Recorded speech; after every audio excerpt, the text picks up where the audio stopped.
Hey y'all, welcome to Cornbread and Roses.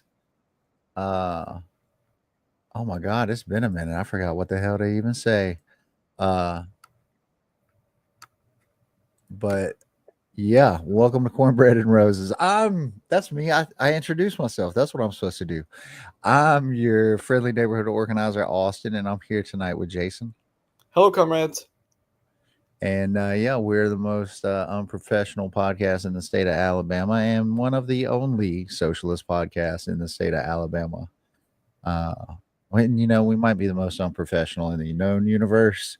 I'm leaning more towards that. Leaning more towards that. But here we are. Here we are today. Here we are tonight. And it's good to see you again, Jason. We took a few shows off after that outstanding interview with Robert Hunter running for District 28 on episode 28. Isn't that funny how sometimes the numbers just line up? I feel like, yeah, whatever that gadootery, gadtrimia, or whatever that weird Gematria. number system.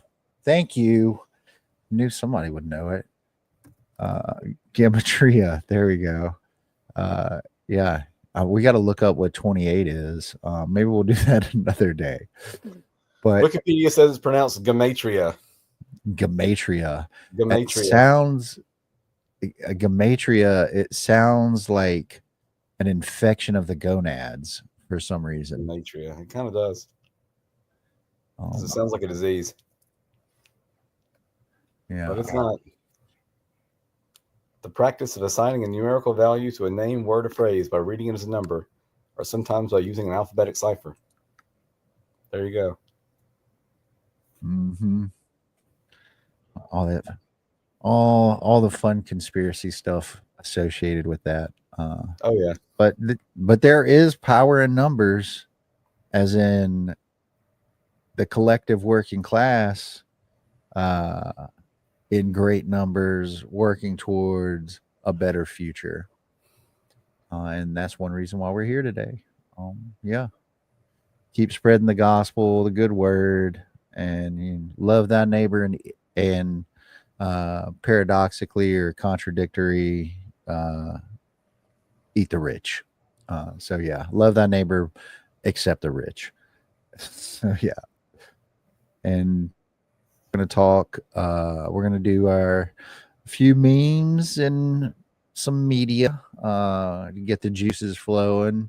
Then we'll hit up this week in socialist history, and we actually, oh, really 2 weeks, but we'll speed run it, and then uh, conspiracy of the week, which was a conspiracy by Daryl Gates out in L.A. to hijack the Dare program, and we'll talk about that a few minutes, and then we're going to talk about, well, the title of that episode should clue you in, but death by cops, because there's all across the country and here in Alabama.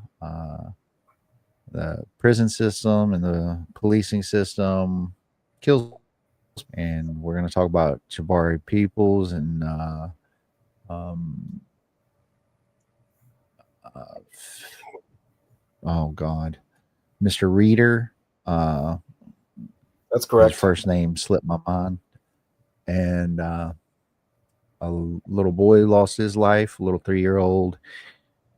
Uh, Prison system and what's going on with that, and It's a Philip Reader. statement by the ACLU. So yeah, that's a little rundown of what we're going to talk about today, and I appreciate Jason with the editing and focused attention on what we're going to get to. So yeah, you might see us become a little bit more professional, y'all. Like, because we might not messily run through dozens upon dozens of headlines as my brain uh, is desirous to do. So yeah, A lot happens in but yeah, Alabama, and especially when we've been off. There's 2 weeks worth of news to go through, and it can be tempting just to read through all the headlines. yes, very much so, very much so. But yeah, let's kick it off with some. I mean, kind of my favorite part because it's the most fun part. But yeah, let's kick it off with some memes and some media that should warrant your attention. And, yeah, we're. Oh yeah, man, they got her. She's in her walker now. And here we are, Nancy Pelosi with her walker on the congressional floor. What's a fact, but is 100% true? We got Nancy Pelosi is 7 years older than the state of Israel, and she's running for reelection. Uh, Poor things out in California. It's just as bad over here, though. I used to be her constituent when I lived in San Francisco, and calling her Really? office was just as frustrating as you would imagine. I think I was like, I called to try to encourage her to vote no on the bombing of Syria that was going on, and I was like, hey, bombing Syrians will not teach Syrians that it's not okay to bomb Syrians. And the I never talked to Pelosi, of course, but the aide that I talked to tried to break me off some bullshit about how we have magic bombs that won't that only target bad guys and don't target good guys who'll hit good guys or something like that. It was it was a very frustrating conversation. I was like, I'm pretty sure bombs don't work that way. I'm pretty sure they just kind of kill whoever is around, and that very often happens to be civilians. Yeah. That What a fundamental misunderstanding of how bombs work. Smart, dumb, gliding, stationary, hand delivered, whatever. Shout out to the 70-year-old would be Netanyahu assassin out in Israel, by the way. Uh, yeah. Yeah. Let's say at least somebody's out there trying. Any Oh, comment on goodness. this would get me investigated. Right. Right. We are not lawyers, but maybe we should, since we're not journalists either, maybe we should just call ourselves comedians and call it a day. Right. So yeah, This is only in Minecraft. yeah, this is all for entertainment purposes only. We don't advocate the cool So crime yeah. of political assassination. Is that too much? Oh man, I think what do they say? Chef's kiss. Okay, so we got this right here. Oh, little clan robe action, and then we got our masked up Gestapo police ice combo. And yeah, hood and robe now available in tactical black. Perfect. Perfect meme. No notes. Thank you very much for the creator of that. Uh, we own the memes of production. It's a shared collective shared resource. Yeah. So we got Rip. I'm trying not to do Randy Savage. Rip Marjorie Taylor Greene, 1974 to 2025. And we got brother. Thank you. I knew I was missing a part. And we got anti-unionist, general piece of shit, but also a have fond memories of him in my childhood and Hulkamania. A company snitch, someone who Yeah. went and snitched to the boss that his friends were talking about forming a union, like betrayed his friends to his boss. Ugh. What To a sexual predator boss. right to a billionaire sexual predator boss. Yeah. And then also I think with the help of Peter Thiel, brought down Gawker, if I Yeah, that's what recall correctly. that happened. He took Peter Thiel's money to run that lawsuit, and led to the end of Gawker. So yes. So what a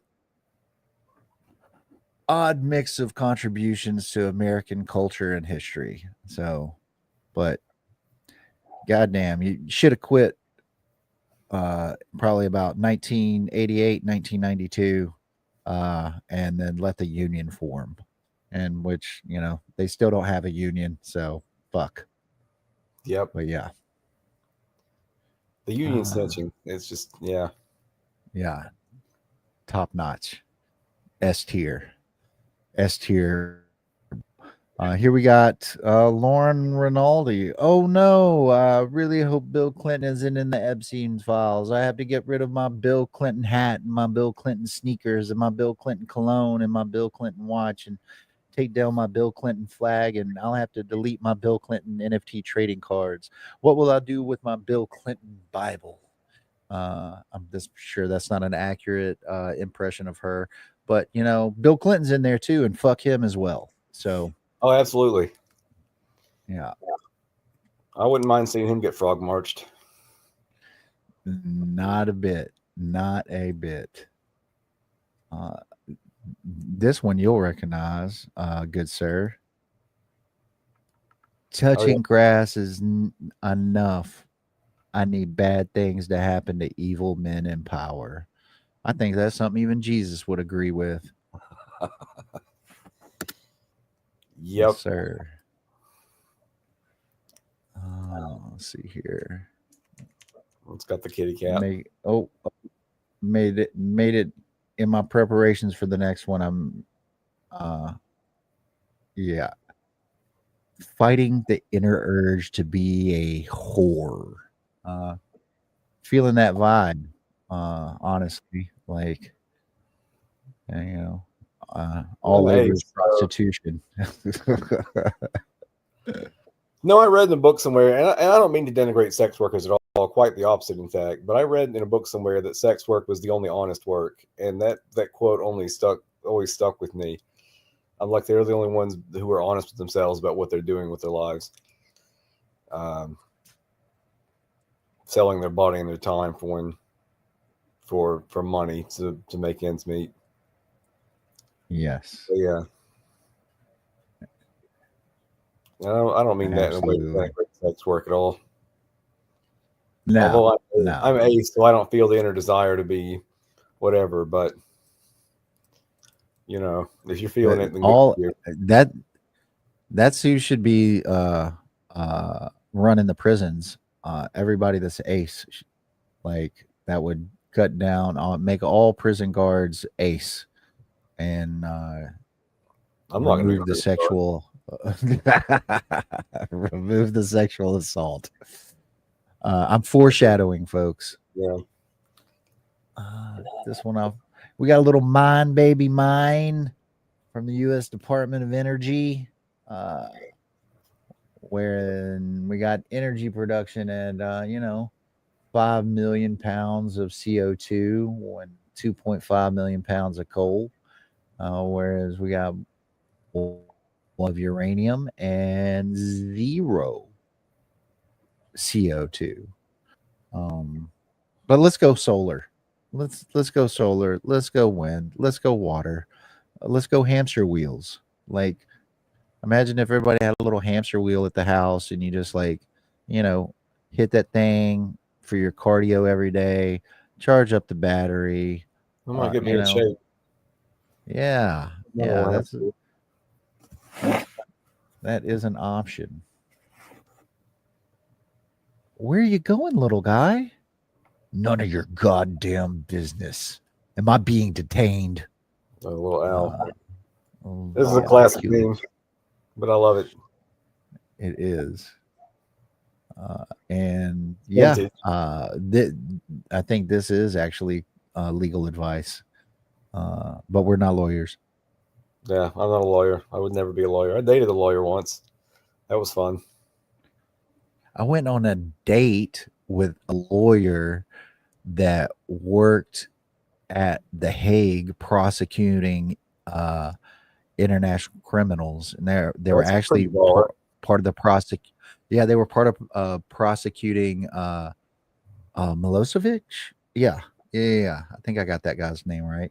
That's right. But yeah, I went on a date once with them. They were very charming, very charming. I do not remember her name, but yeah, it happened. That's pretty cool. There are a lot of people that need to go to The Hague.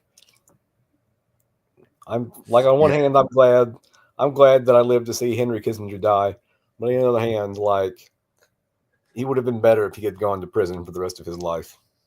I have a trial for him anyway. In what do they call it? Not In Minecraft, no. There's a like a term where you have a trial for somebody who's already dead or whatever. Um, you in know, extreme absentia. obviously it's something like that. Something like that. What else we got here?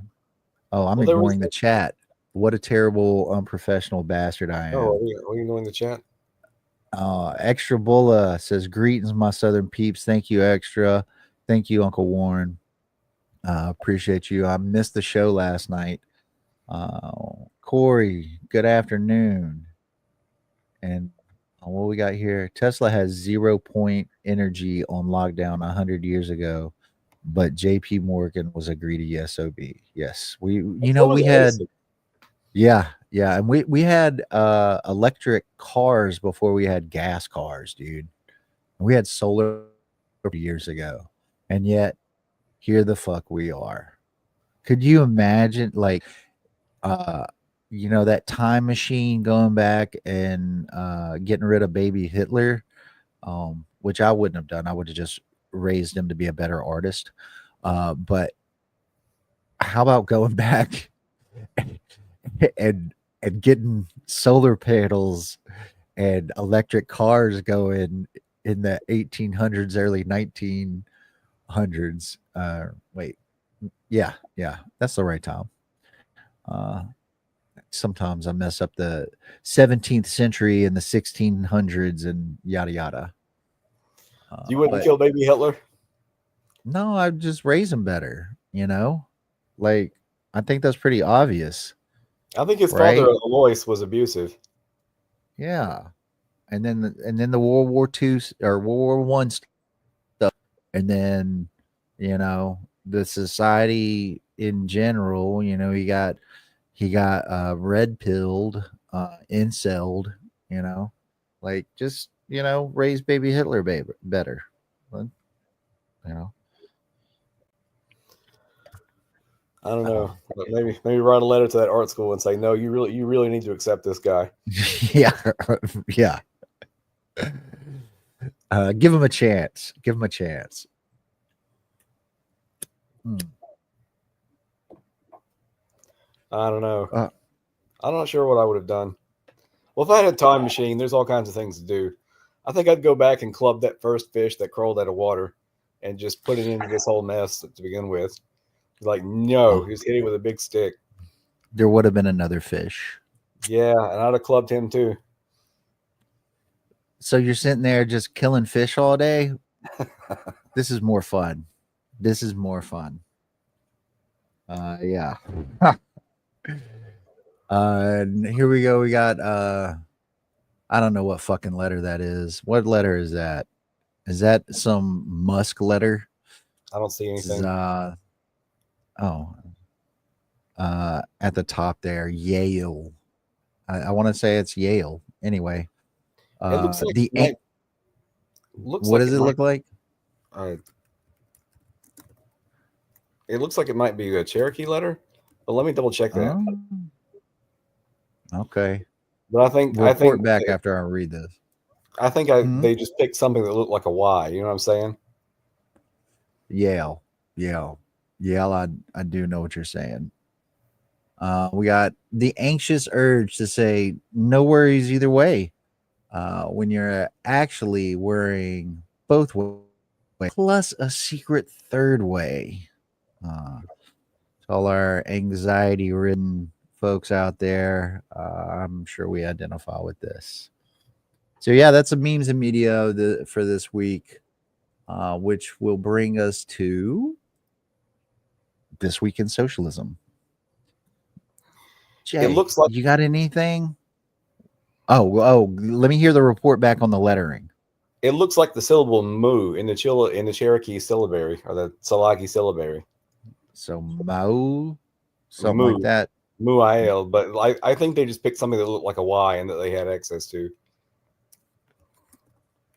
Well, But it looks like the syllable "mu" from the Cherokee alphabet. okay.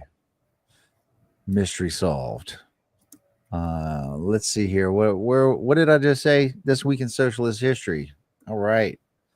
Where are you? Socialist history. Somewhere over here. There we go.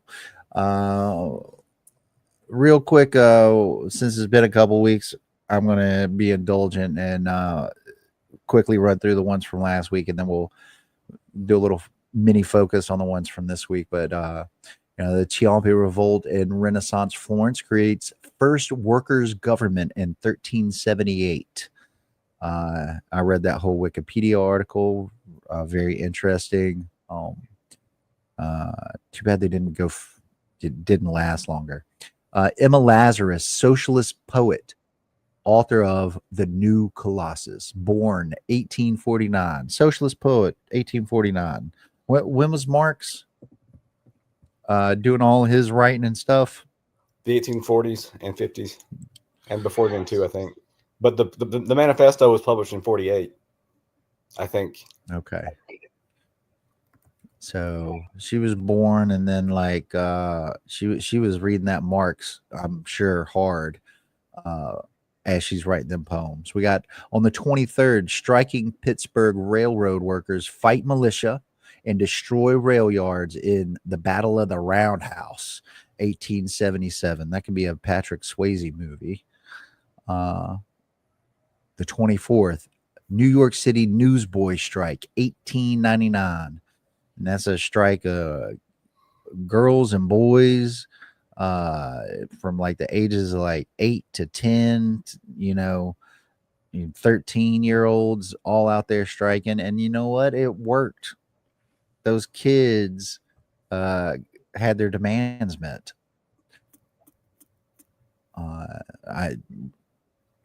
Well, oh my God. Please, please, please. Let's just go on strike. Okay. The 25th, the Norwegian Manifesto calls for nonviolent resistance to the Nazi occupation, 1942. Big miss there. Big miss. Yeah. Maybe in 1933, nonviolence resistance to the Nazis, but by 42, I don't know about that. Where was this at? Norwegian way. Norway. On the 26th, George Gross, German anti-fascist caricature and painter, born 1893. Yeah, and that was on the 26th. On the 27th, I need to research that day. It was today, but I didn't because things. I had to mow the grass and clean the garage out, and my back hurts and my hip hurts, and I had all this other stuff to do. But yeah, on the 28th, and here we go. Oh God, I've been sharing that post way too long, but here we go. This week, Monday, the 28th, tomorrow, was the silent parade marches down Fifth Avenue to protest lynchings of African Americans in 1917. And it was also called the Negro Silent Parade, commonly known as the Silent Parade. Was a political protest, New York City, July 28th, 19. Primary objective of the march was to draw national attention to the widespread racial violence and entrenched systemic discrimination endured by African Americans. It was organized in direct response to a series of racially motivated attacks in 1916 and 1917, including the East St. Louis Massacre and lynchings in Waco and Memphis. Parade was organized by a coalition of African American groups led by the recently formed NAACP. Starting at 57th Street, the parade route marched down Fifth Avenue, ending at Madison Square. It was a silent procession with an estimated 8,000 to 15,000 African American participants marching in protest, accompanied by a muffled drum beat. So, yeah. But Woodrow Wilson did not act, and yeah, they continued fighting and continue fighting today.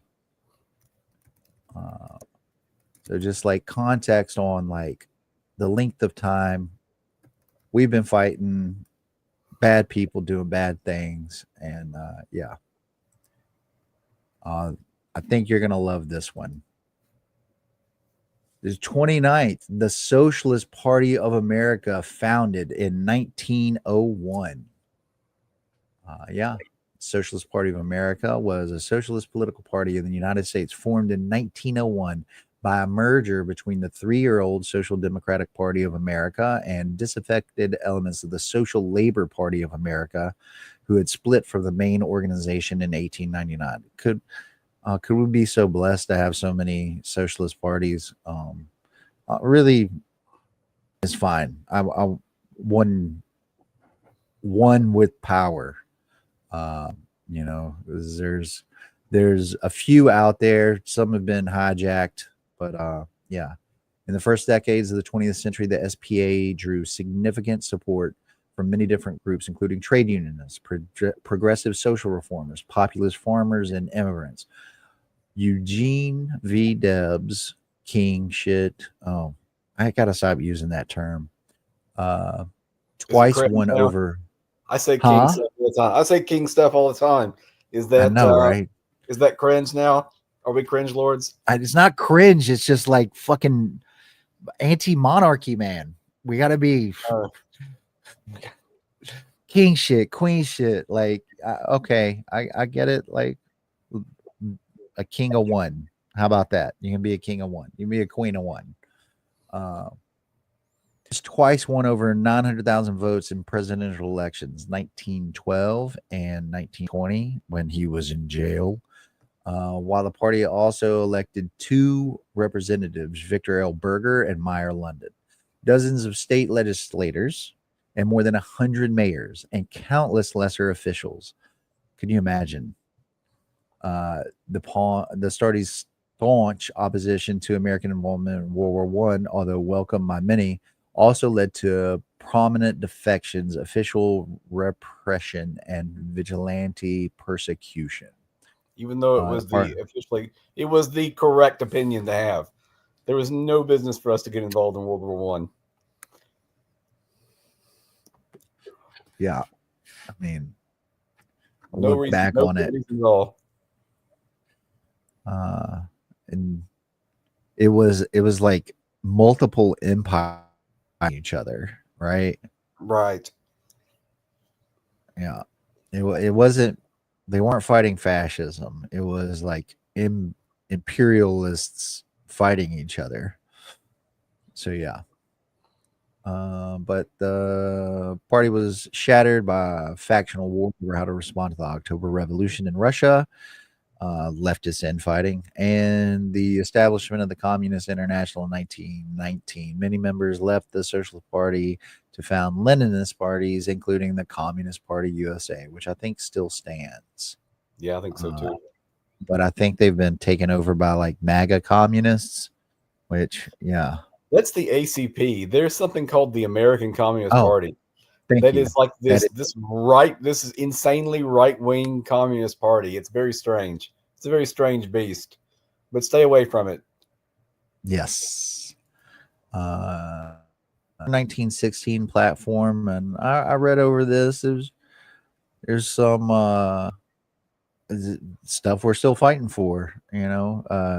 Direct election of the president, abolishing the Senate.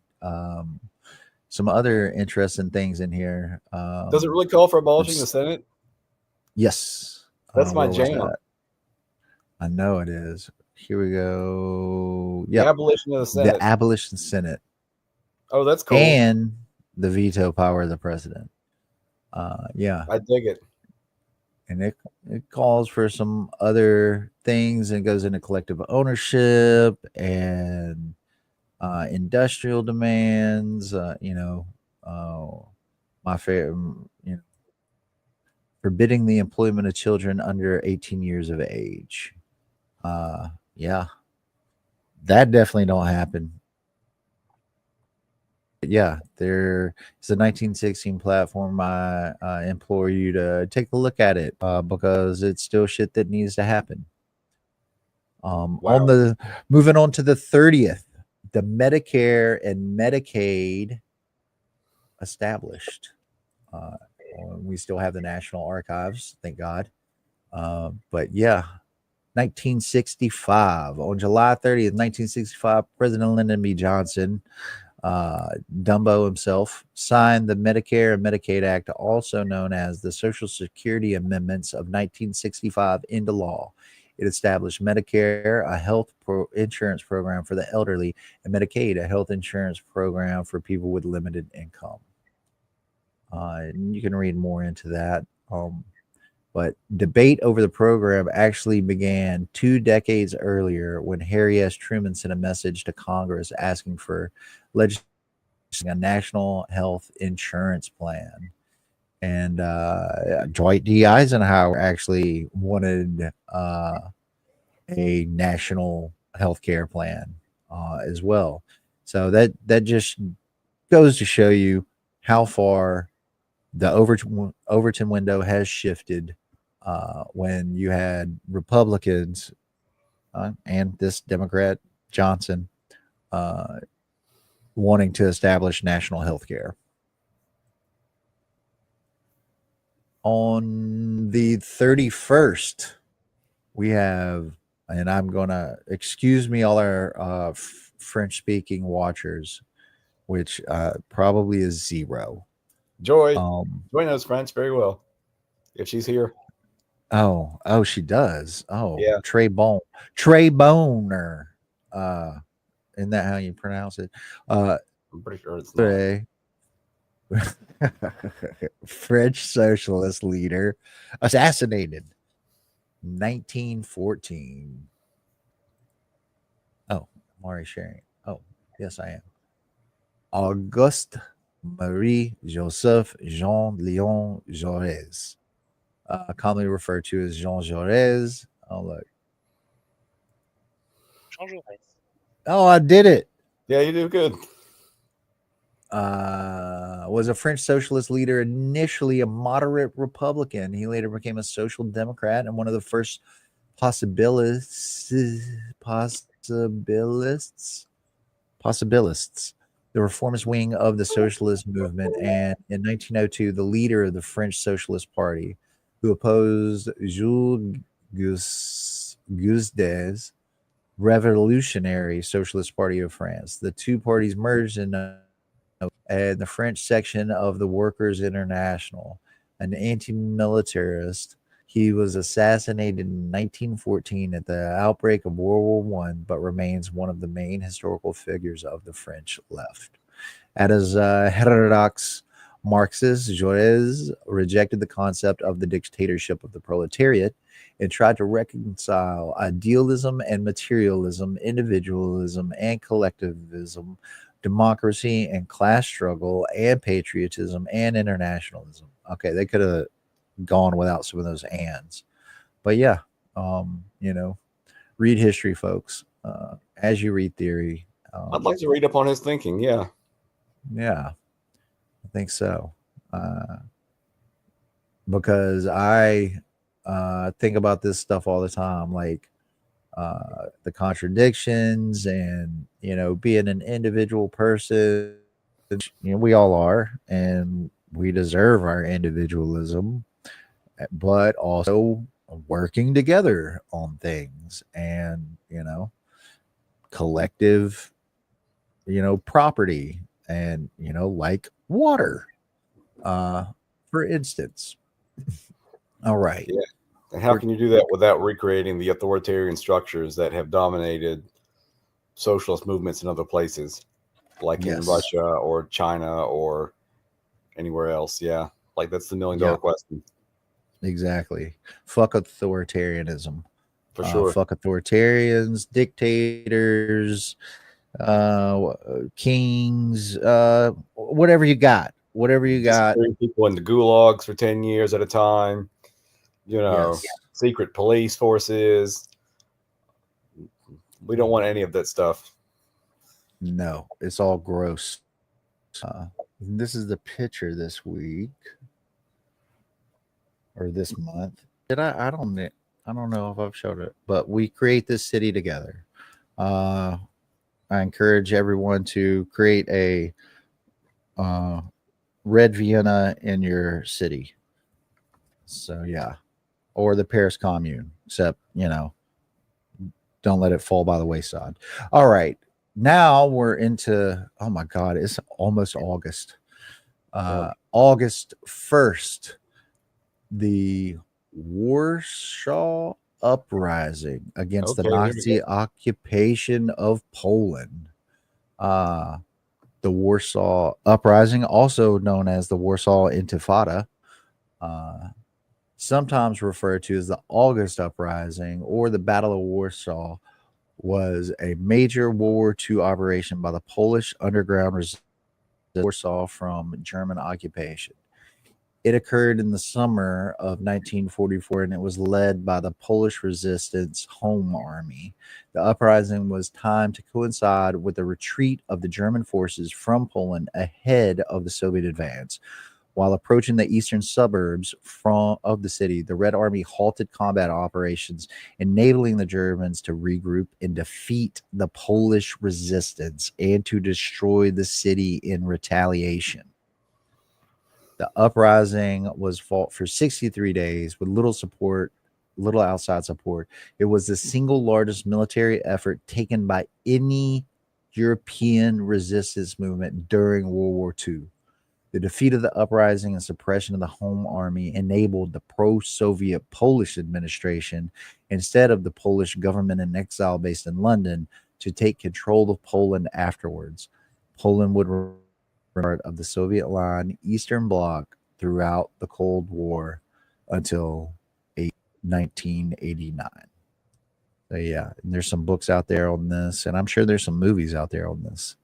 There should be some movies. Yes. And now on August 2nd, the interracial coalition of Oklahoma farmers launched the Green Corn Rebellion against military conscription in 1917. Green Corn Rebellion was an armed uprising that took place in rural Oklahoma on August 2nd and 3rd, 1917. The uprising was a reaction by European Americans, tenant farmers, Seminoles, Muscogee Creeks, and African Americans in an attempt to enforce the Selective Draft Act of 1917. The name Green Corn Rebellion was a reference to the purported plans of the rebels to march across, eat green corn on the way for sustenance. They hope to be joined by thousands of sympathizers, march to Washington, D.C., overthrow the federal government, abolish the draft, and end the U.S. involvement in the war. Many of the rebels were aligned with the Socialist Party of America.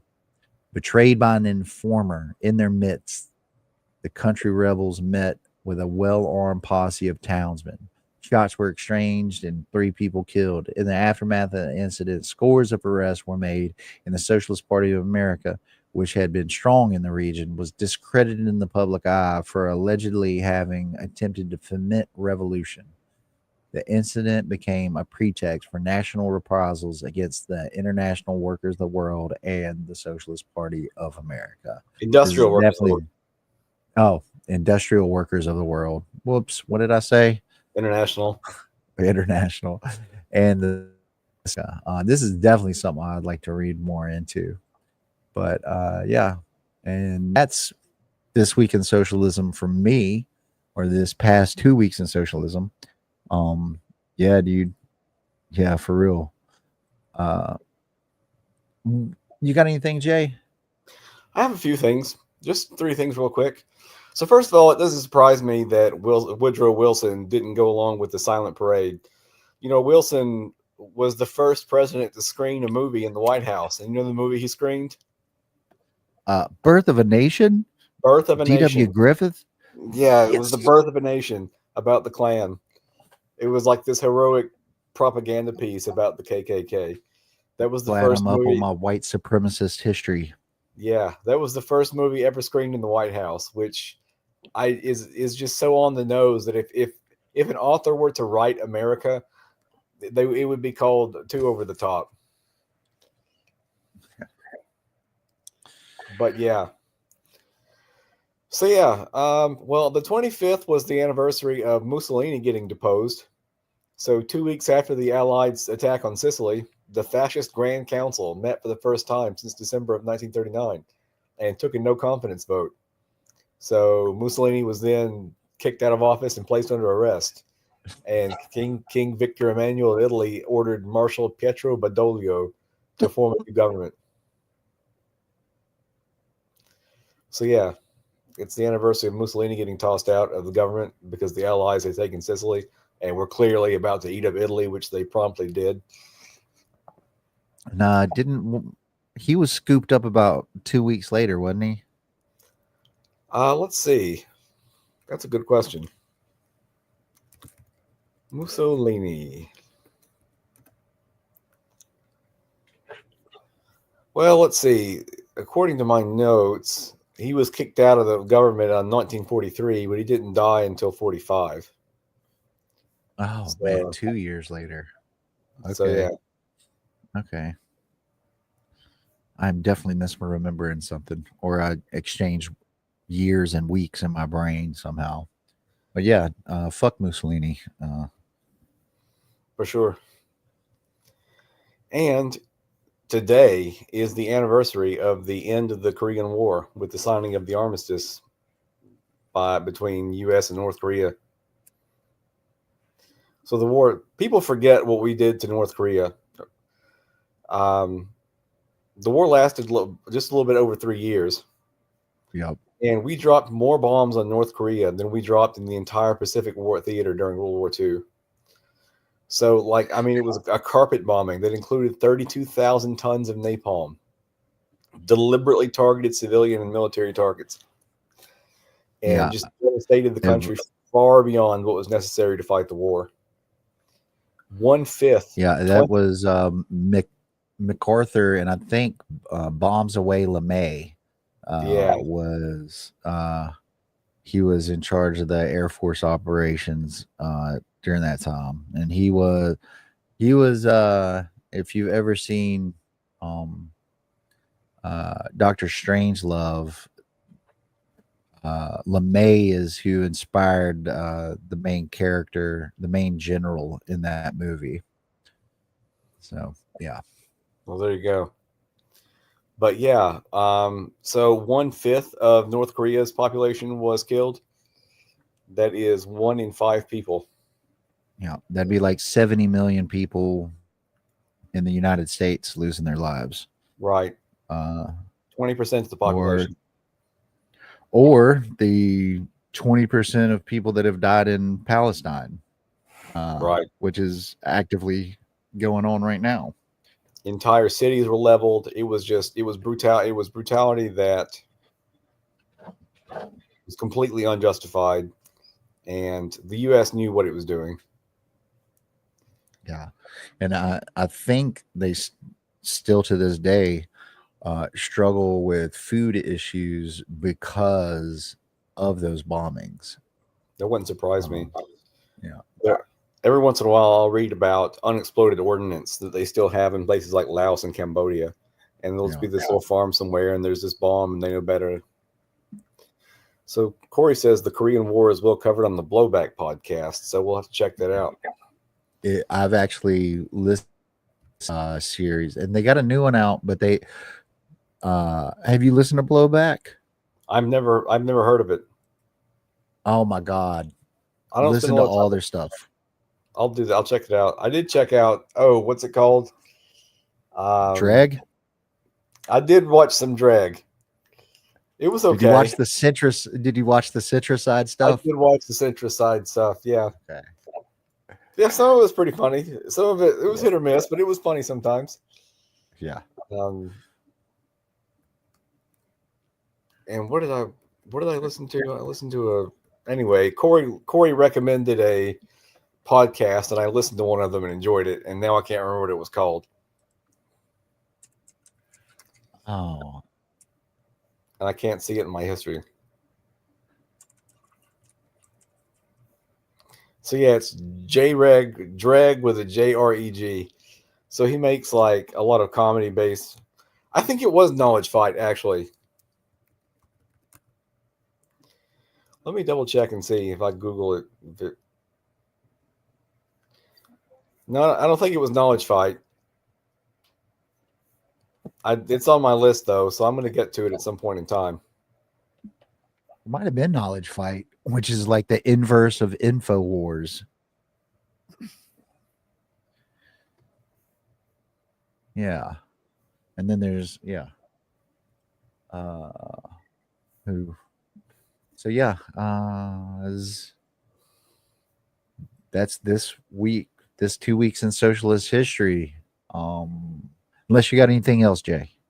That was pretty much it. I just wanted to touch on the Korean War and its end, and Wilson being a racist dick, and Mussolini getting chased out of his government. He like formed this breakaway thing for a little while, but it didn't matter. Like the Salo Republic or something like that, and that fell too. And then of course he was caught by partisans and did not survive the encounter. No. Hung up like some old laundry. Yep. So that brings us to conspiracy of the week. And I have the video queued up, but we're going to be talking a few minutes about DARE. And I wish I had a good, am I going to try it? Where, let's see here. TrueAnon was the podcast I listened to and liked it. TrueAnon too. Yeah. I need a new pot.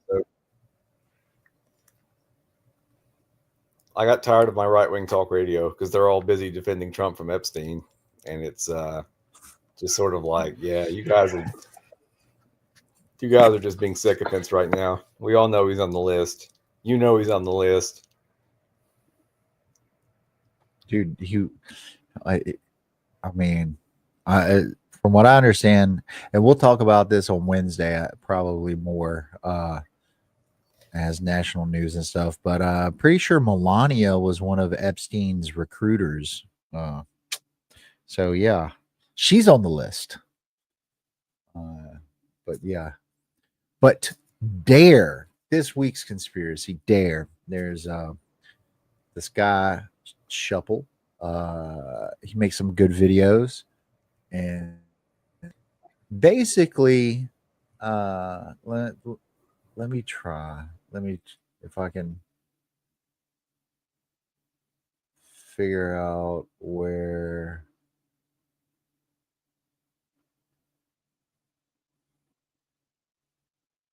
Let's try here. And more questions than answers. So I reached out. In 1983, a group of researchers affiliated with USC just wrapped up a meeting with the Los Angeles School Board. It's not like they didn't have drug prevention efforts going on. The LA Unified School District actually had been piloting a program called Project SMART. The researchers in charge of Project SMART were leaving a school board meeting when a man approaches them. Actually approached the Project SMART researchers. His name was Daryl Gates. And Gates is kind of like, well, what if we can take the Project Smart and just have the police teach it. Having serious objections to police involvement, they said no. But according to one of Gates's right-hand men, if you told Gates that he was wrong, he would crush you. What do you mean? What do you mean by that? Because 114 million kids went through this program. So what do you mean he'll crush you? What do you mean by that? This idea of like, if only they had known, does not apply. They fucking knew? Did they know? So the smart researchers agreed to share their findings. They had been testing 2 different approaches. One of them they found didn't work. And they said, we found that this affective component wasn't working. We've dropped it. We don't use that anymore because we found that it was not having the right effects. these researchers had found that it made kids more likely to do drugs Before it launched. before it launched. And that's what they told him. The other side of it, what they called peer resistance training, was more effective. What ends up happening, there's no real documentation of why this occurred, is that they kept the affective education component in. So the part that they knew didn't work. DARE kept that piece in. What do you take from that? Is this just a PR stunt? Or do you think there might be other stuff going on behind the scenes? Well, with Gates, there's always other stuff going on. This is drugs. This is your brain on drugs. Any questions? Max's book is a phenomenal breakdown of DARE's expansion, its impacts on culture, policing, the nuances of the hundreds of studies that went into DARE. But I want to show you a completely different angle. Yeah. All right. Just right. Oh, no. Okay, so I talked to this guy. He's a former cop, and he was there. Like, he worked directly under the founder of DARE when and where it was created. Okay. And I think the problem is that we all just kind of assumed that DARE's failure was a big mistake. Let me just show you what he said. Why are we doing this program? Because that's internally, that's what most people thought. So why are we doing this? Wait, tell me more about that. They just thought it was a ridiculous idea. Most people within the departments, everybody said it's not going to work. What? Okay. Marijuana. Oh, was it good? When one of the smart researchers learned that DARE was using the effective approach, he reached out to try to help fix it. But DARE was never interested, speculating that DARE had other motives. DARE didn't need fixing. What it needed was money and friends in high places. Though not technically true, the point still stands. Another smart researcher put it bluntly. DARE had never talked to a scientist until it got into some trouble in 1993. When DARE was already in 52% of school districts, making the question, if their goal wasn't efficacy, what was it? It is truly my great pleasure to welcome DARE to NASDAQ. It's June 4th, 1968. A 15-year-old boy walks in. Okay. So the DARE program, and this, I encourage everybody to check this YouTuber Chuppel out, where they really do look, they fucking interview people. You see us doing that? Well, I guess you do see us doing that. We do interview people. That's right. We've interviewed people before. But it goes on, and there's some interesting details and other things involved, but at the core of it, beyond the money and stuff, Gates, who I believe was famously the commissioner of LAPD, whatever they chief of police for LAPD during the he was the police chief for during like Rodney King and all that. But basically, at one point during the presentation that these cops would give to kids, have time to talk to the kids individually on their own and basically ask them to snitch on their parents. So that was one of the motivating factors in this, is to turn those kids into turning in their parents. And yeah, there's some, so the DARE program.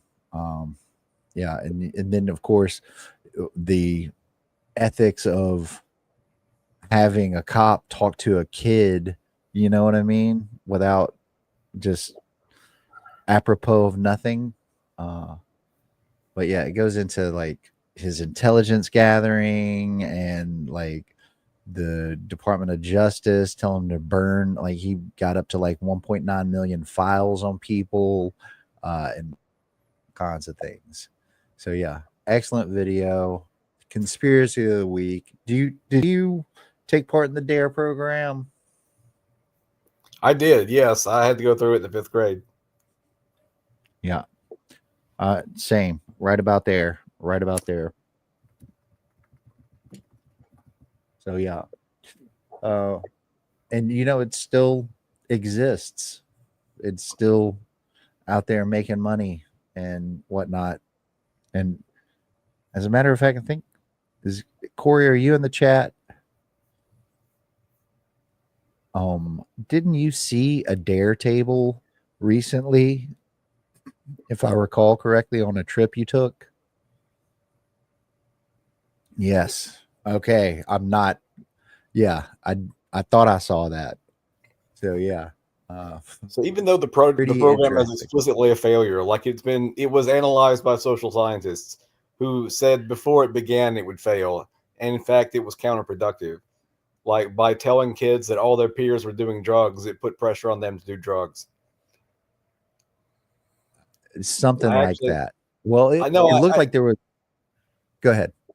No, I read about these books about how to persuade people to do things and how to persuade people to believe things, because that's part of my work as an organizer, is to get people kind of off the fence and into the game a little bit.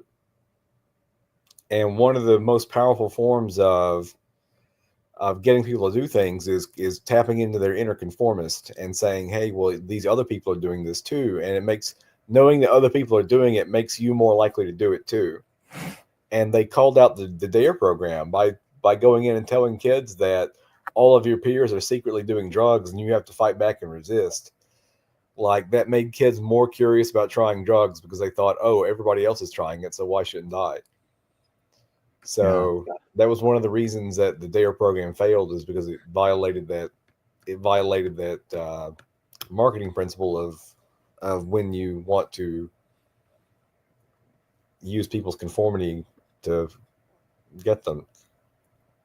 Yeah, no, it made drugs look cool. That's the whole idea. That's the whole reason it failed. It made you more, if you went to the DARE program, you were more likely to try drugs as a result. And despite knowing this before the program began and well after it was started and well afterwards, like the program still exists, and they got quite a bit of public money to go into schools and do something that was encouraging students to use drugs. Yeah, the IRS actually used that conformist, I don't know what you'd call it, a theory, conformist tactic. Anyway, it's kind of a tactic. Thank you. To actually raise rates of people filing their taxes by just sending note cards in the mail that said, "Hey, did you know your neighbors are doing their taxes? Are you?" So yeah, exactly. Like that's a marketing principle you can use. Now there are times when you want to use unconformity, like to in order to sell certain ideas and certain things like that. But like it's very powerful telling people that, oh, if you plausibly tell them other people are doing this behavior, it will make them more likely to come. It's sort of are more likely to do things. Like one of the most powerful ways to get people to come to the meetings is to get a lot of people to come to the meetings. Then more people will come. Yeah. So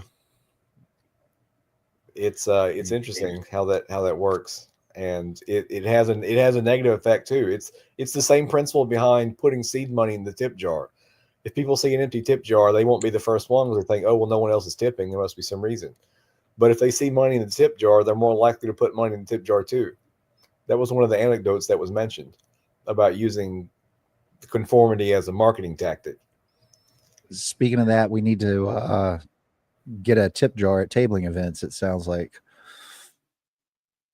I had a couple people ask about donating to us, and we didn't have the means to accept their money, so we had to turn them. We had to turn them onto the website and say, hey, you can donate through here. Okay, we got to get a tip jar. Got to get a tip jar. Even just a coffee can. I don't know, something. But yeah, that's this week in conspiracy theories. So that doesn't sound like much. That doesn't sound like a conspiracy to me. That sounds like that may be straightforwardly what was happening. Well, yeah, it is a conspiracy, though, right? So I guess this week in conspiracy versus this week in conspiracy theory, right? I see. I love a good conspiracy theory, though. I'm so happy we do this segment. I enjoy conspiracy theories, like just as from a sociology point of view. There's just something fascinating about like the beliefs that people form and how crazy they can be. Yeah, it's fascinating and also like fun in a movie. Like I love a good like weird like oh, what is the one with the Constitution and Nicolas Cage and National Treasure, National Treasure, or the Da Vinci Code, or what? I love yeah, it. exactly. Like, but there's only one conspiracy, the conspiracy. The rich are out to get you. That's it, folks. That's the real conspiracy out there, not a theory. They have effortless class solidarity. And we have to work so hard in order to get a fraction of it. Absolutely. But we'll get there. We keep doing, you keep showing up, you stay gritty. We will get there because we've gotten wins before and we will keep getting wins. We will keep getting them, folks. So keep holding the line. Don't quit. And we will be there. Now, and with that, we're going to get into the news if I can find my tabs. Here we go. And so we're going to start with just briefly on what's going on with SNAP. Federal SNAP cuts will cost Alabama $39 million in 2027 and possibly more. If Alabama's payment error rate doesn't decline in 2028, the state might have to pay $177 million. And you brought this up. So all the articles this week, these are all compliments of Jay. And yeah, but so yeah, starving folks to death. Just a conservative tradition.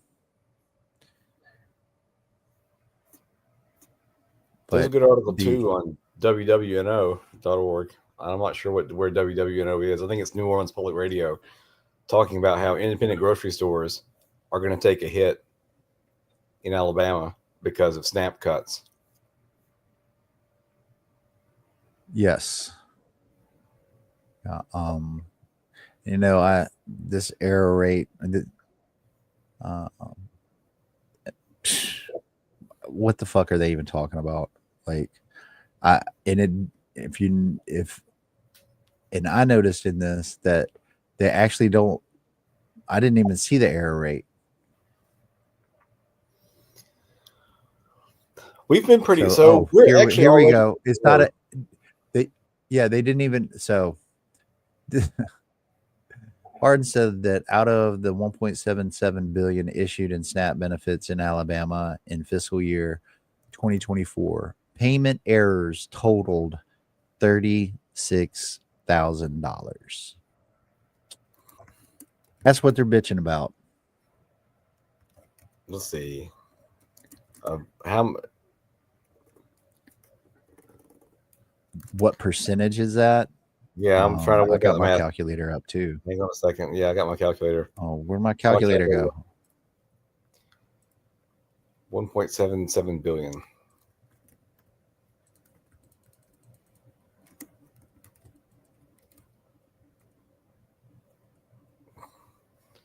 So what percent of 1.77 billion is 36,000? And it's less than 1%. It's less than 0.5%. That seems incredibly efficient to me. Incredibly efficient.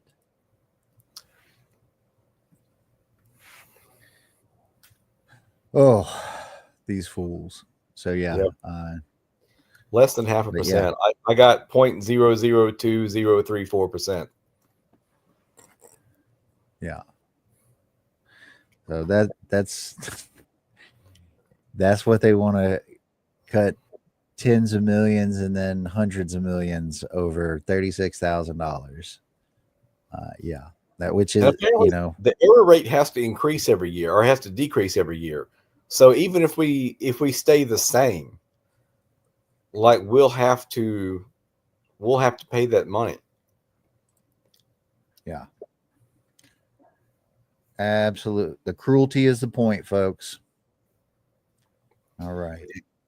Analysts are saying that the error rate has nothing to do with the fraud rate, which is clearly the case. If it's such a minuscule part of the total amount. Yeah. That's something like maybe 18 people getting overpayments or whatever. Right. Out of the whole program, which are it also didn't say how many people are on the program. I didn't see that. Yeah. So I have to assume at least 100,000 people out of 5 million. So yeah. All right.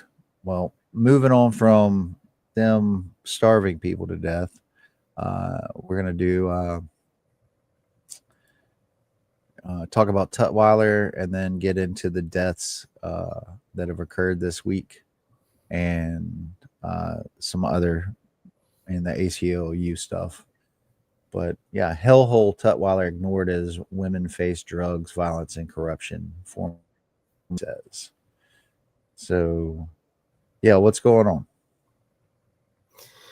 So we all know that Alabama is building this 4,000 bed prison for men, but they're not doing anything to address women's prisons too. And the women's prison at Tutwiler is just as horrible as the other prisons in Alabama. So there is violence. Drugs are still getting into the facilities through the guards and other staff members, I should add. So they're talking about. I like that. I like Go this ahead. quote where if I can find. I like this quote in here where I can find it, but like the person speaking in the article, they talked about how the prison guard was like, "Oh, I send 2 of my kids through college thanks to selling drugs and imagine if there was universal education, maybe the prison guard wouldn't be selling drugs inside the prison. I don't know." Right. But yeah, go Elliot on. said one correctional officer told her he put 2 daughters through college with the money he made selling drugs in the prison. So she says she was sentenced to another environment that was just as violent. Drug use was just as rampant, but this time it was run by the Alabama Department of Corrections. Women are stabbing each other. They're hitting each other in the face with bricks over a $12 drug debt that wouldn't even exist if they weren't bringing it in, if our correction officers weren't bringing it in, Ellich said. So all of this came at light because the Prison Oversight Committee allows public hearings for family members of inmates and former inmates and other advocates to come and talk about their problems with the system. and they had one of these oversight committees or one of these public hearings last week. And so there were people talking about what's going on in Alabama's prisons on both sides, not just in the women's prison and the men's prison. But it's worth mentioning that a lot of the problems that are you find in the male prisons are also true of the women's prisons as well. Like there's no air conditioning in Tutwiler. So when it's 100 Temperatures degrees over 100 degrees. Yeah.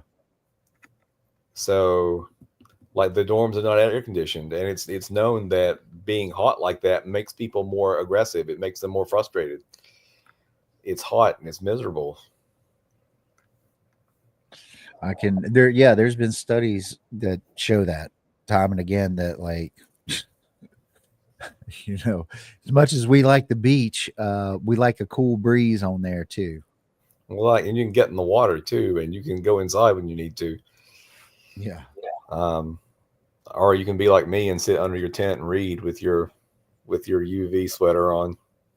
I've got one of those UV shirts that covers me up. It's got a little hoodie on it. I just covered it up and sit and read and listen to the ocean. Oh, I want one of those. I need one of those. If you usually, if you see me out, like, I'm usually covered head to toe, whether it's winter or summer. Yeah, I'm the same way. Yeah.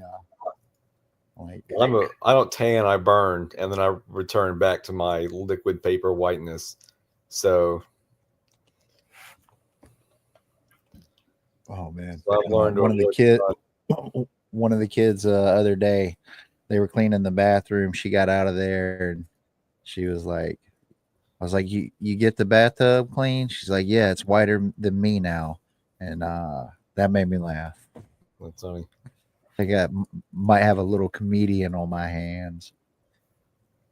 But prisons are not. But the prison conditions are just as bad. There were other testimonies at the public hearing from the male side. There was talk of feces running out of showers, bugs in mashed potatoes, rats running across tables during meals.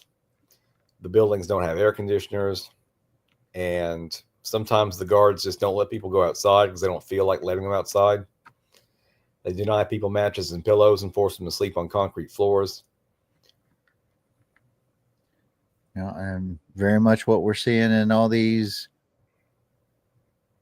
I ain't gonna fucking call them detention center and all these concentration camps that are popping up. Right. So the state is building 2 new men's prisons, which will probably be run the same way. They're going to put the same programs into a new facility and call that a day. But it won't affect the drugs that are coming in if they don't crack down on that. It won't affect the violence if they don't start addressing that in some way. So they're just going to have a new clean facility for a little while until it becomes just squalid. And they're not going to do anything for the women in Tutwiler because we're not building new prisons for women. We're only building prisons for men. Yeah. And the person interviewed in this article, Rachel Elledge, is now a volunteer coordinator at Love Lady Center. They were in prison. They were, after getting on a wait list, they were finally able to take part in Love Lady Center program, and then volunteer coordinators. So yeah. I mean, prisoners and prison conditions and the death penalty are near and dear to my heart. They're high priority issues for me. Like for me, it's climate change and then prisons. And so anything you can do that would help get involved in advocacy for this would be greatly appreciated by me. Even if it's just calling your Congress critter and telling them that you're paying attention to Alabama's prison system and you want something done about the violence and the drugs and to the overpopulation, the reliance on punishment, and the lack of parole. Side note, you just said Congress critter, and I swear to God, this past week, I decided to take that term on myself as well. So I take it as a good omen when I hear you say Congress critter. I picked it up. I picked it up online somewhere. I don't remember where. It may have been from Atrios. Congress critter. But yeah, it's important to remember. Yeah. Yeah. Well, perhaps that's about that's a good way to put them. Critters. I saw this. Alabama prison lawyers kicked off case for faking citations with Chat GPT. Recklessness in the extreme. So, like the Chat GPT hallucinated court cases, and they submitted it in emotion as though it were fact. Yeah, and this is the Department of Corrections lawyers against people imprisoned. And one little thing that this firm since 2020 has gotten $42 million in taxpayer money defending the correction system, the prison system, corrections. But yeah. And pretty much doesn't seem like anything's going to happen to them. And they will still be getting paid with taxpayer money to defend an absolutely abhorrent system that we have here. Yeah, Alabama has one of the worst prison systems in the nation. I mean, it's so bad that that even the current federal government is getting involved in lawsuits against us.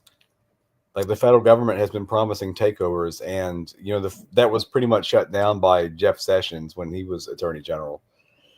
But at some point in time, there's going to be a Democratic president again, and their DOJ is going to come in here and take over our prison system if we don't do something. Just like they did to California, and they forced California to release a bunch of people. And maybe that would be a good thing, because politically, there's no other way to get Alabamians to support letting people out of prison.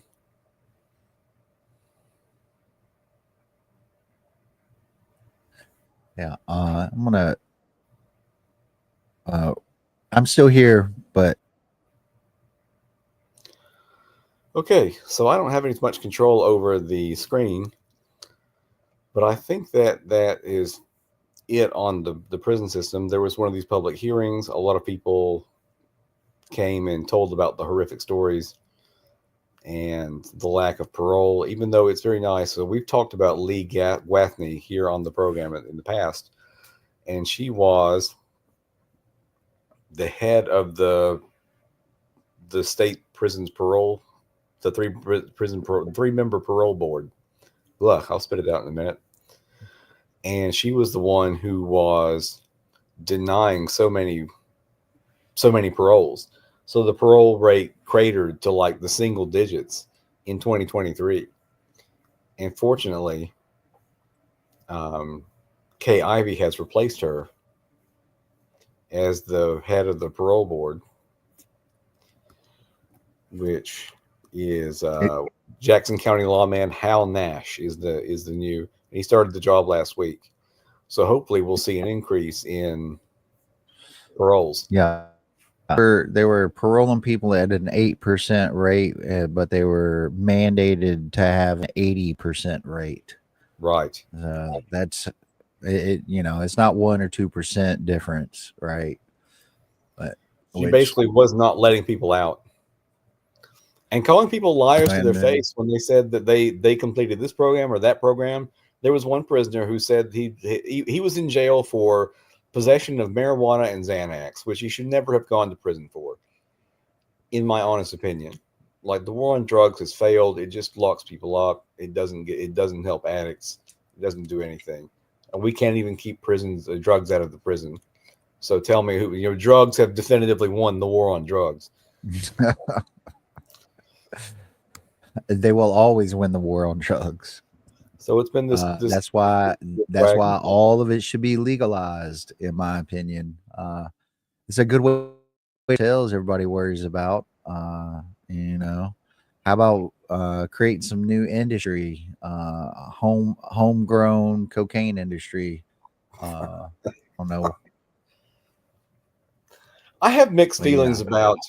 I have mixed feelings about the harder drugs, and I think there's a difference between legalizing and decriminalizing, and we can Works for start. Wall Street. Yeah, I know, right? But we can start with decriminalizing as Portugal did in their program that bore so much success. And I think that things like weed should be just legal, and you should be able to go to the store and buy it, and it's fine. Like, because weed is pretty harmless as far as drugs go. I mean, alcohol It's medicine, really. No, Really is. I've never smoked weed before. I'm not a drug user because I'm a square and I'm scared of getting arrested. But as like when you compare weed to alcohol, there's almost no comparison. Alcohol is horrible for you. It and the number of people who it literally gets metabolized into a poison in your stomach. Right. And I do enjoy alcohol. I do like to drink. So as far as habits go, marijuana is probably safer than alcohol. And there's no reason the VA has pilot programs for treatment for various issues, and it's been helps people with cancer and all kinds of stuff, glaucoma and all kinds of things. Yeah, it has real medicinal uses. It can be used to treat depression and anxiety and other things like that, whereas alcohol really doesn't do anything for you except Jason the Square, unfortunately. But I have to say, I've never really been super curious about drugs either. I didn't even start drinking until I was in my late 20s. So, and I have this love-hate relationship with alcohol, and I'll go long periods of time without drinking it, and then I'll go on a tear for a few days. So, which that is ain't probably so bad. It's probably super bad for you. And some of the worst moments of my life involve alcohol. Let me tell you. I bet. That's probably a big boat you're in. But yeah, we got a few more articles to get to. We're going to talk about. I'm just going to quickly go over this. There's a toddler died in a hot car while in state custody. This poor little baby right here, Notorious KJ, Starks Jr. died in a hot car while in state custody. A contracted DHR worker picked him up from daycare to have a mandated meet up with his parents, and then went back home and left him in the car, and that was that for like 5 hours, like from 12:30 to 5:30. Yeah. So, and it was in the hundreds last week, and if you've ever been in a car, if it's in the hundreds in the car, if it's 100 outside in a car, it can easily get up to 140 or 160 in there, which, I'm trying not to cry, y'all. No, it's a horrific story. I was upset by it too. And it's important that justice be done for this kid. And he sounded so precocious, and the dad talked about how he knew how to count, and he knew his colors, and he knew all the animals, and he was just joyful. So there was a balloon release and memorial in support of KJ's family. It's planned for Friday. But yeah, and he's the 16th child to die in a hot car in the nation this year. And, small bodies dehydrate a lot faster and whatever and things like that. So These are always tragedies, but I just Horrific story. felt very compelled to the failure of the state to take care of this child. I can't confirm that the contractor was fired, but obviously, Yes. Arrested probably needs to be in her future as well. She was terminated from her job. Yeah. But yeah, he had just been visiting his father. He had been with his father for a supervised visit, and then instead of taking him back to the daycare, she went and ran a bunch of personal errands and left him in the backseat of the car, and it killed him. And he's such an adorable young boy. It's such a heartbreaking story. Yeah. And we're going on to more heartbreak here with talking about Jabari Peoples. His life mattered. His death will not be ignored. Alabama family pleads for answers in the fatal shooting of teenager. There's a picture of him right there. This is a protest in Homewood, Alabama, in the aftermath of the police shooting of 18-year-old Jabari Peoples. It's been a month, and the police officer that was involved has still not been identified, and the body camera footage has not been released. And there have been protests, I'm proud to say, including a protest where 5 people were arrested, including a political candidate. They were arrested for attempting to block traffic and for doing other things like that. So, yeah.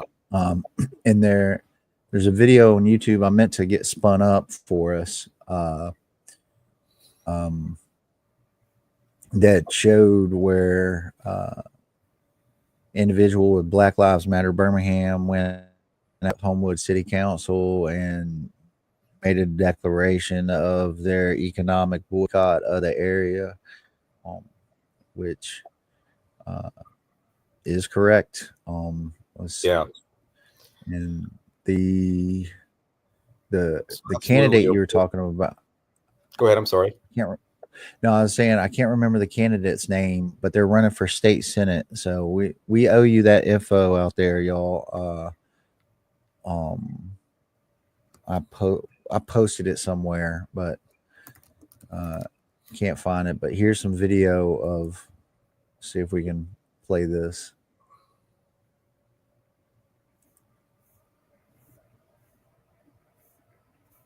They were charged with disorderly conduct. Give me a break. I'm not getting any sound from this. But that's them taking one away. And then we got Travis right there with the flag. A mainstay in organizing and activism in the state of Alabama. They're always very supportive, very good analysis on situations. And one of the things they talked about is that, and we see some white people out here and I think the candidate is white that got arrested. I'm not 100% sure on that. But they always point out, Travis always tries to remind white people that they have privilege and to utilize it. Targeted Black mothers. They immediately went to the Black moms that were out there.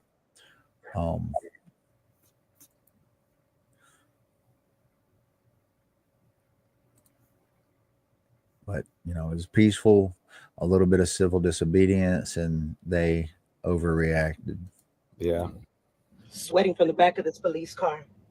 I've asked for air, got none. My heart is palpitating, can't breathe. They're hot boxing him. This guy's so nasty, man. Got the worst attitude. I'm sweating enough for a swimming pool, y'all. This is me in these weak ass handcuffs. I'm premenopausal. definitely pre everything, y'all. Anyway, no justice, no peace. Jabari peoples, they don't want to show the video because they know they're some damn criminals. And that's right. okay. It's only going to be what started with crossing the street. But I promise. Oh, man. No justice, no peace. I think that might be the I think that's the person running for state senate. I think that's her. Salida Soto. I think Well, Corey says it's Maddie Ledkins was arrested, and she's the one running for state. No, thank you, Corey. Thank you for being Maddie Ledkins. I couldn't remember who. I had it and then I lost it, and now you found it for me. What a good chatter. Thank you. Oh yeah, for sure. I was always so glad to see Corey in the chat. Yeah. Keep us straight, dog. Keep us straight. Mandy Ledkins. Okay. But and to talk about Jabari a little bit, Jabari was a 2024 graduate of Aliceville High School, where he was a standout track athlete and football player. Peoples had just finished his freshman year at Alabama A&M. That's up around here, y'all. And this is what I find ironic, where he was studying computer information and criminal justice with the hopes of becoming a law enforcement officer, specifically a detective. And yeah. Well, he was shot that Monday night in Homewood Soccer Park. It kind of lends credence to his family's claim that he would have cooperated with the police officers if he's aiming to become a cop. Like that right there, that tells me more than all I needed. I mean, you know what I mean? Like he was definitely like straight-laced, you know what I mean? But the police officer hasn't been identified. They said he smelled weed, and then just like that woman said. Go ahead. I'm sorry. I'm stepping all over you. No, go ahead. Go ahead. Just like that woman said, like if the video were exonerating, they would have released it by now. Yeah. They know it shows something foul. Yeah. And said he tried to handcuff him, and then he tried to grab a gun out of driver's side door pocket. You know, sure, buddy. He died, and People's family and attorney Leroy Maxwell and Ben Crump disagreed. So yeah, and that was at the protest. But yeah, the cop remains unidentified. No, look at that kid, man. Like, goddamn. Yeah. Just killing babies. 18-year-old kid with his whole life ahead of him. Had his life figured out at 18. I didn't do that. I didn't know what I wanted to be when I was 18. Oh yeah. He was way more squared away than me. I'm still figuring it out. Hell. I know, right? I still don't know what I want to be when I grow up. And I've grown up several times over. So yeah, there's a boycott of Homewood. But spend money there. Yeah. Participate in protests if you can. Be safe. And yeah, don't. There are bookstores I love in Homewood. I love going to the Homewood Library and going through their bookstore because they've got such a big bookstore. Not doing it. Can't do it. Not until this video is released. Yeah. So. And there's Mr. Hall. I think that's the one who went to City Hall or went to the Homewood City Council.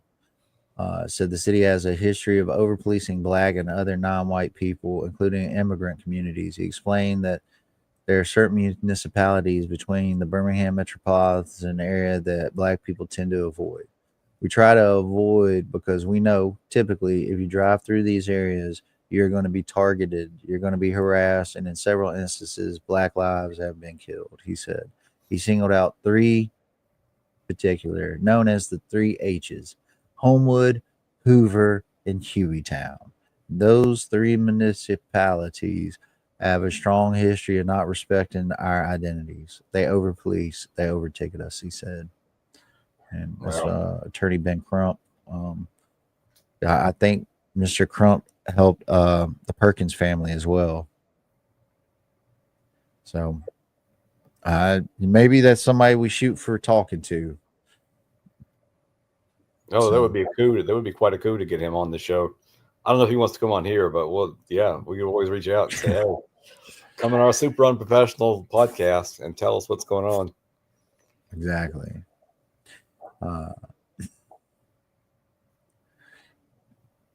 We need an individual organization that will look into all the facts, but more importantly, not just look to justify police, but ultimately stand on the side of justice, on the side of the people. Karen McClure, an activist and co-founder of Black Lives Matter Birmingham grassroots, acknowledged the family's nonstop fight for justice for their loved one. Jabari was just 18 years old, had never been in trouble. Jabari was loved. Jabari's parents gave him the talk about how to handle police interactions. And so I don't know what could be done, she said to the final call. We will pursue this case until the truth is fully exposed and justice is served, not only for Jabari, but for every family who's been forced to bury a loved one without answers, the family said in their statement. Say his name, Jabari Latrell Peoples. His life mattered. His death will not be ignored, and his story will not be rewritten. Jabari Latrell Peoples.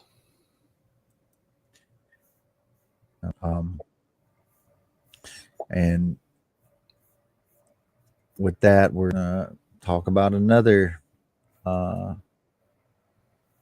death by cop. Alabama man's death is ruled a homicide after police kneeled on his necks. It's from Yahoo. Sophia Riddle.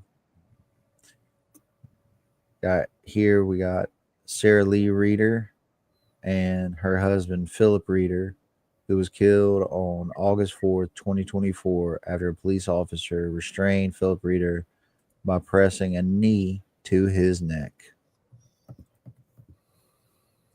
And a death of an unarmed 52-year-old man who died after an Alabama police officer kneeled on his neck was ruled a homicide by a county coroner, according to the official autopsy reviewed by the AP. Lawyers representing Philip Reeder's family on Monday to compare his death to that of George Floyd. The report issued by Jefferson County Medical Examiner's officer concludes Reeder of Irondale died last August of heart failure associated with cocaine use and restraint during an altercation. That sounds exactly like what they said about George Floyd, if I recall correctly. Yeah. It's a good point, Corey. You don't even have to be a doctor to be a coroner. You don't even have to own, you know what I mean? There's like literally almost no qualifications required to run as a coroner. Unlike like judge, you have to be a lawyer and stuff like that. No, it's a great point, and that's why it matters. You know, like here in Alabama, even the coroner runs on the MAGA platform and says, like, I've heard people running for coroner say, "Oh yeah, I'm going to support President Trump's agenda." Like, how are you going to do it as coroner? And I'm like, well, I'll tell you how they're going to do it as coroner. They're going to look at cases like this and say, "Oh, you know, it's not the cop's fault. This wasn't homicide." Yeah, spontaneous death. It's SIDS. It's they just are. The cops show up and people just spontaneously die. It's weird. So they tased this guy and then they kneeled on his neck for 3 minutes. The widow says that she saw the video. See, they did release the video of this one to the family. But after almost a year, Did it really take that long? I think so. From what I understood reading this, yeah. Because August 2024. Yeah, their you're kid, right. yeah, because their son watched it too. Zachariah Philip Reader. So yeah, it took them nearly a year, but But they did.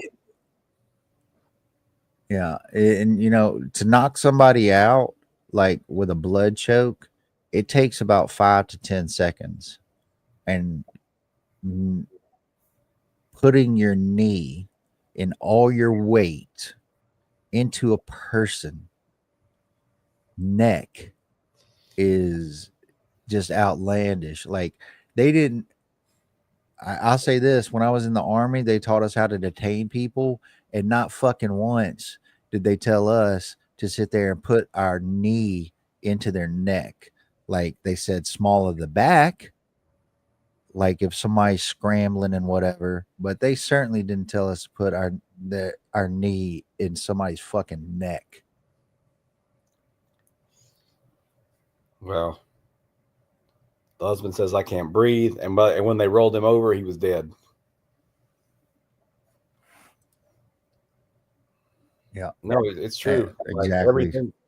Everything is political. The front line is everywhere. There is no non-political anything. That's how I feel about it. Yep.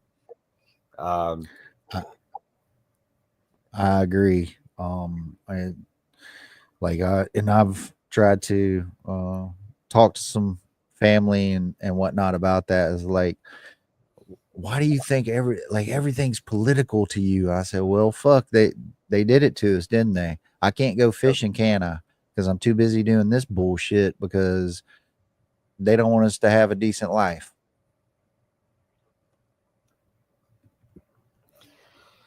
Yeah, I should interview you about the military sometime. That might be a good episode. I'll interview you. I'll draft up some questions. I'll slip you the questions beforehand. I will be down for that. I would be happy to talk about some of my military experience. That's a good point. I'd like to talk to you about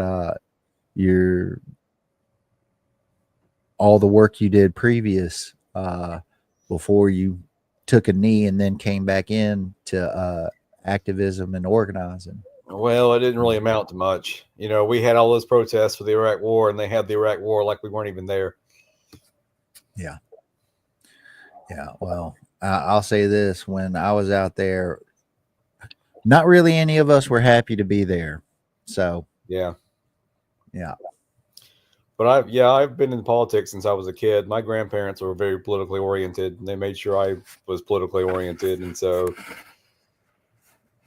I think people, if you often worry about what you say to your kids, if it's sticking, if you're planting a seed, you are planting a seed. And so, your kids are not going to go far from what you teach them, believe it or not. Or maybe they will. Like, I don't know, me and my old man are pretty different. But the grandparents who raised me had good politics and instilled good politics in me. Yeah. Oh, fucking who is it? The Palantir CEO, Carp, his parents were both activists. So ain't that crazy? Right. Well, my dad's a MAGA chud. He needs it. I'll talk him out of it. Oh yeah, I bet you will. I can, boy. It take me a while. I ain't gonna do it all in one go. I did miss this point. Senate candidate Dakari Lariat joins calls for people's body cam footage release. The Democratic Senate candidate Dakari Lariat joined calls for the release of body cam footage, citing his own experience with law enforcement. I did want to mention that he and I believe Matthews are set to have a debate soon on TikTok, put together by Alabama Progress. But They're at calls for release, relating Aaliyah's lack of transparency to his own unlawful arrest at the hands of Michigan law enforcement. So, this is somebody who's been in the, you know what I mean? In the pursuit of justice and accountability, the release of the body cam footage has become a point of contention that speaks volumes about our legal system and its treatment of citizens. My own heroin experience with a false arrest, one that led me to fight for over 5 months to access my body cam footage under the Freedom of Information Act, has shown me firsthand the desperate need for increased transparency in law enforcement interactions. The footage I eventually received was heavily redacted, obscuring critical evidence that I later used in a civil rights lawsuit. Even then, the judge overlooked the blatant criminality and discriminatory behavior exhibited by the officers involved, including an attempted drug planting caught on camera. This experience has shaped my belief that if we want to truly achieve accountability, we must dismantle the barriers that inhibit transparency. The recent case of Jabari Peoples is seeking to access body cam footage related to this tragic shooting further underscores this need. Homewood Mayor Alex Wyatt recently stated, "As a mayor of Homewood, I continue to urge Aaliyah to allow the family of Jabari Peoples to view the body cam footage from the June 23rd shooting incident. Their request is completely understandable. Such statements highlight a growing recognition among leaders that families deserve clarity and accountability in the wake of violence involving law enforcement."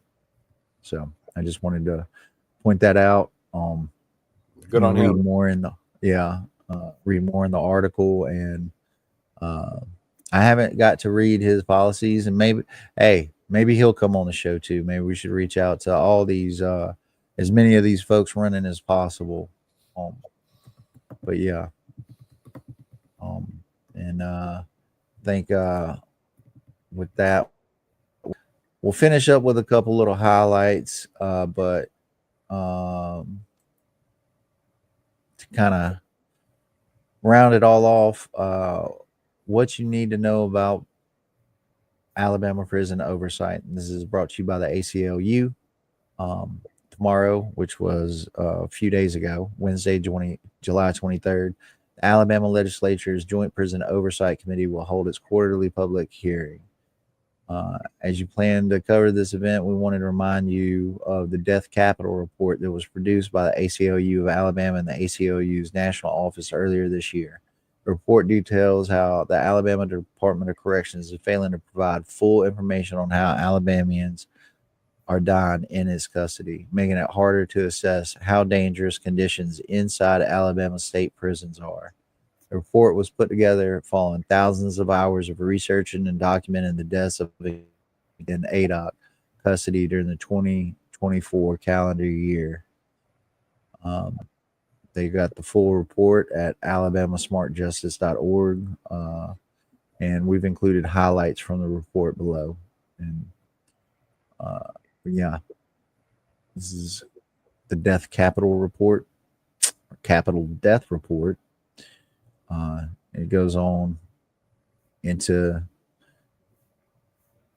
72% of all individuals who died via homicide were Black. 105 deaths listed as unknown. 38 ADOC staff members arrested for contraband. Only 38. Top 5 common causes of suspected deaths. 105 unknown, the highest. 77 natural causes. Probably could have used medical care. I'm guessing some of these natural causes, probably some preventive medicine could have taken care of that. 46 accidental overdose. How's the drugs getting in there? 22 autopsy not authorized, which I'm assuming it has to be related to the family, and 12 homicides. You can go to ACLU Smart Justice, alabamasmartjustice.org for more in the report. But yeah.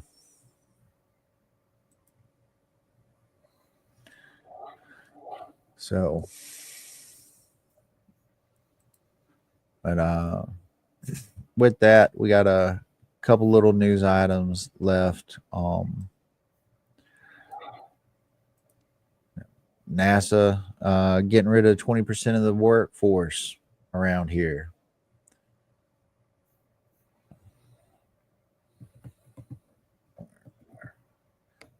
Pretty self-explanatory.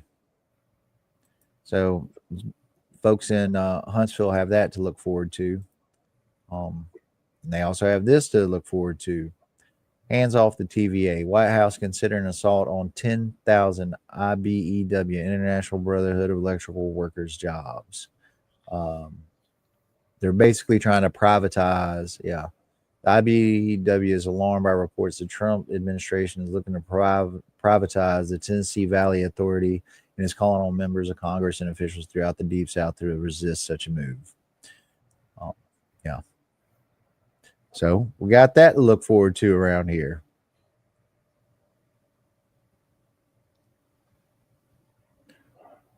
And you can go to the ibew.org /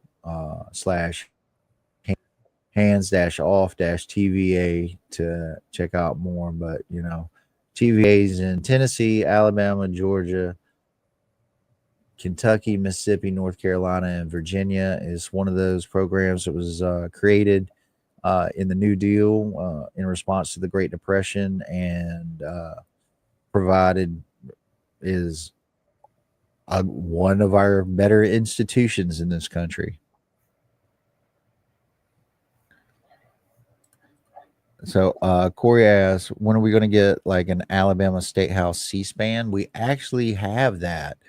There is a couple, and I actually met the founder of this, the Alabama channel, which you can go on YouTube right now and subscribe to. But Tara, she founded a nonprofit with help from other states and got cameras and all kinds of. So she now runs the channel and gets committee meetings up. She gets all the filibuster and everything. So check out the Alabama channel. The Alabama channel. You won't miss it. I'm gonna save this one for last. Next to last. Next we got saw this. Some of y'all might recognize it. The top 20 donors to political campaigns for current sitting members in the House and Senate of Alabama. So this is color coded.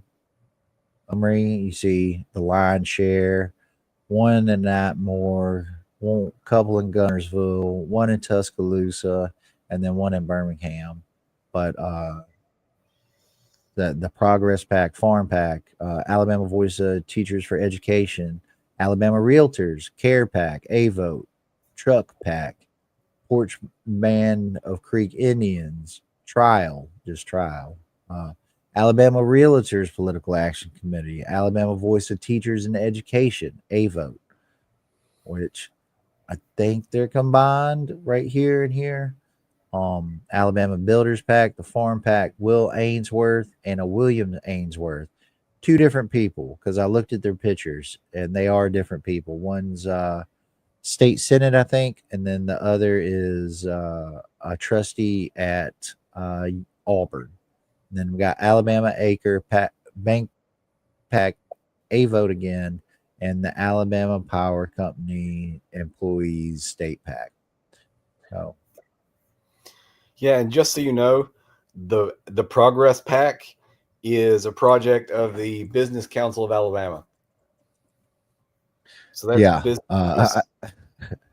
yeah, not very progressive at all.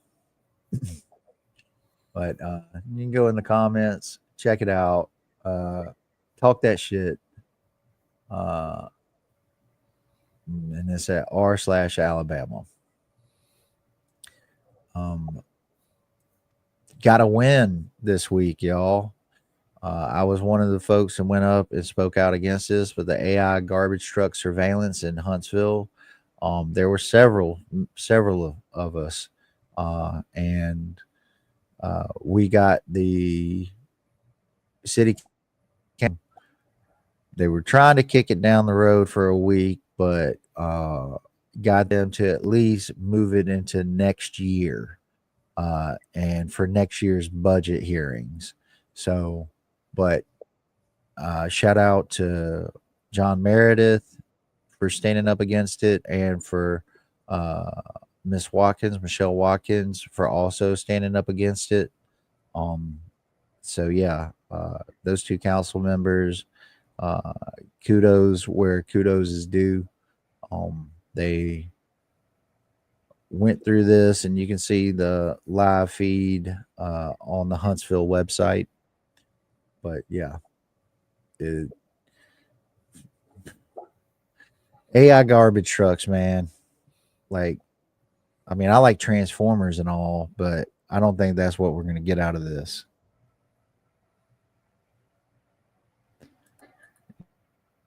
Yeah, dog. Got your back. That last yeah, I didn't know if you wanted to say nothing, but yeah, that last one here, that was done by our premier chatter, top tier, S tier chatter, Corey. Yeah, thank you very much. Doing the God's work out there, analyzing how things are happening. And one last little thing before we say goodbye. The cryptids of Alabama. Have you heard of any of these? We got the Atapa Tacoba, Atosi, Chalk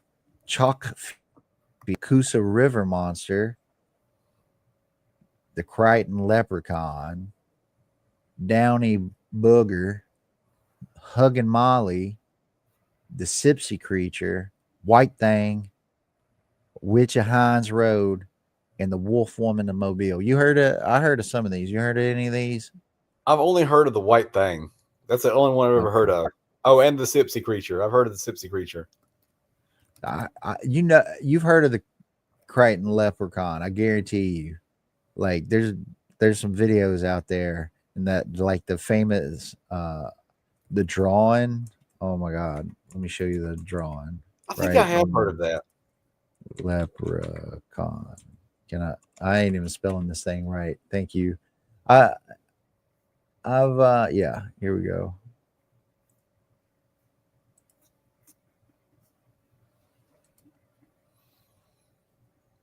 Oh, where? Come on. That's it. That's all you got for me? Oh man. Oh well. I didn't get I couldn't find a good picture of it. But the drawing is hilarious. Y'all look it up. I'll let you do it on your own. You can study on your own. Yeah. But I heard a White Thing. I haven't heard of the Top Row. I heard of the Crichton Leprechaun. I heard of Huggin' Molly. And I think I heard of the Witch of Hines Road. I might be wrong. But yeah, these are our cryptids. Maybe that's something we do for a social event. We go hunt one of these dudes down. Yeah, I'm kind of a coward when it comes to things like this. But maybe we can hunt one of these things down. Like, I could never do like the ghost hunting or things like that because I'll never sleep again. Oh man. But yeah, y'all. I think it's about time to say goodbye. It's nice to be back. It's nice to have people back. It's nice to see people talking. Everybody who's come on and come through, we appreciate y'all. Like, subscribe, share, comment, all that good stuff. Yeah, Jason, you got anything else you'd like to point out or say? We missed events this week coming up. There is August 2nd across the nation, the Rage Against the Regime, and I think that's going to be in Big Spring Park in Huntsville, and there's going to be some other protests additionally across the state, so y'all keep your eyes out for that. There's medic training up in Huntsville. About 20 something folks in Alabama will now have the capacity to train other medics. So that was some training. There's more trainings coming up. More civil disobedience trainings and what have you. You can always join DSA and get hooked up and connected with that. But yeah, Jay, you got anything else? No, I'm good. I think we said everything I needed to say. All right. Well, y'all know how we do it around here. All the power to all the people. We, the people, break our chains together. Solidarity forever, y'all. Solidarity forever.